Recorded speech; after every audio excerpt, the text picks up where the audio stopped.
داسې تکه توره کړه لکه دا تور ته بخی. الله کور دې خراب سه، الله زما ژوند د بابا کور دې ګړوب سه، الله په سترګو ړنده سه، په غوږو کڼه سه، په ژبه ګونګۍ سه، الله ګوډه ګردلې مور دې ړنده سه، په یو لوی کاریز کې دې بوډۍ مام کور خو دې سپېره کړی دی، دلته هم راورسېدلې. الله خدا زما توبه ده. ستاسو تعارف؟ امان الله جان زه د هېڅ تعارف محتاجه نه یم، هم د دغې زړې ورستې د لور په سره یې راغلی یم. تاسو لږ راسئ، دلته کښېنئ، خبره به سره سپینو.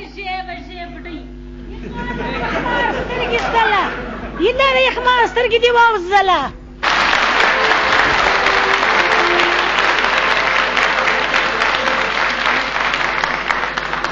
امان الله جانه څه درته وایم، د ورور په سره یې د دغه چچګرو کره رالم، همدا خو دې خواره سي خپله زړه ګډوه ده، د ماسې هم زړه ګډوه جوړه کړه. زړه ګډوه یې درته وویل؟ الله زړه ګډوه به دې مورې، د دې دې مخ ورژېږي، له دا ګډیا به نه وي فرنګ، دا دې خواره سي، دا دې وراره بوره وراره سي.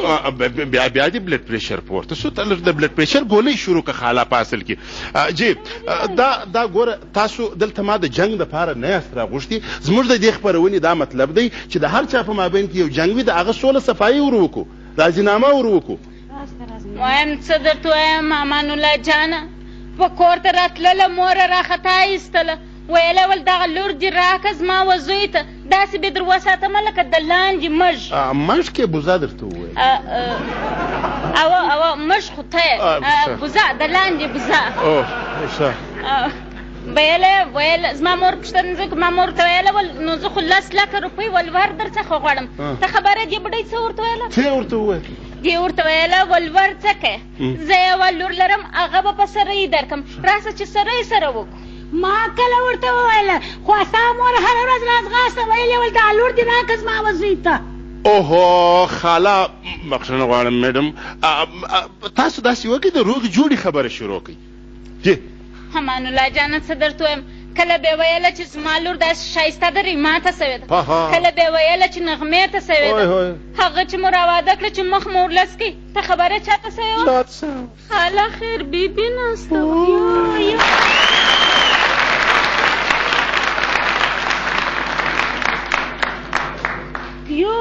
یو خو ستا مور هم ویله ول د لور پزنې بابرا شریف ته سوې ده، او کاتې مسرت شاهین ته سوی دی، او داسې روشینه خوړې چې ګوتې به ورسره وخورې، او داسې وریجې پخې چې لاسونه به ورسره وڅټې، اخر چې راواده مې کړله د دې نه یو کډو شهزادی بل شلغم.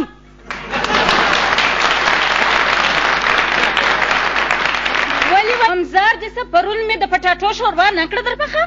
مانو پرون مې ورته ویله چې د پټاټو چپس را جوړ کړه، دې څه وکړه د پټاټو حلوا یې راته کښېښول. نو مانو ته خپله انصاف وکړه، دا خوله اوس د چپس ده، په داسې خوله مې وایي سهار ماښام به مې شپې په خوړلی.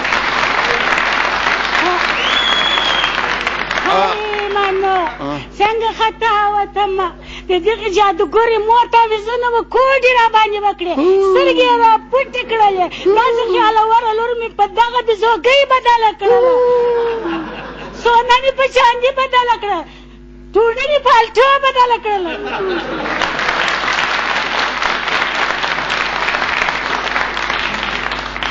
ایکسکیوز می خاله، بخښنه غواړم ماینده وایم میډم، ستا لور خو ما نه دي لیدلی چې د خپلې خواهش سره څه رویه ده، مګر زه بخښنه غواړم ستا د دې سره رویه سمه نه ده، ګوره دا خبره به منې. زه خو دا دې ودې ته په دواړو سترګو ګورم، د دې مور خو غبرګمډې زما و لور ته په یوه سترګه ګوري. څنګه په یوه سترګه؟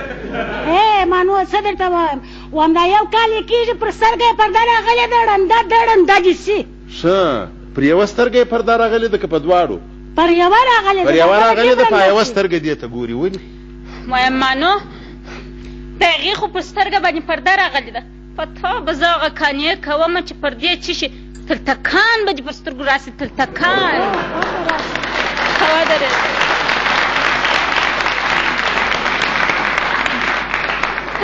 ته زما په مور مسخرې کوې، ته ودرېږه، ته زه نن لالک ته ټلیفون وکړم چې یو وارې ستا لور ته بیا یې 4-5 چنډوکې ورکړې. ورسه ورته ووایه د ستا ورور خو دې زما و لور ته خالي په کږو سترګو وګوري، که ما ته ماښام په تورک نه کړې نو زه به ستا لور یم ګورې تاسې جنګ مه کوئ زموږ د دې خپرونې ګوره زه په وار وار باندې درته وایم موږ باید چې روغه جوړه وکړو د دغه مسلو یو حل راوباسو لیکن زه به د دغې بدرۍ او د دې د مور د بدرو سره هېڅکله روغه ونه کړم بس ځه خواره سې ستا سره روغه کوي څوک یې سترګې دې بابزه الله خو دې شله شوټه کله الله دې زما د زوی څخه ما زوی ستا څخه خلاص کړي ځوانې مرګه سې مکه خو ظالمې خو بل کیسټ ګر سره نمبر نه ورکوې 2-3 کیسټانې پرله پسې ور واچوله خبره واورئ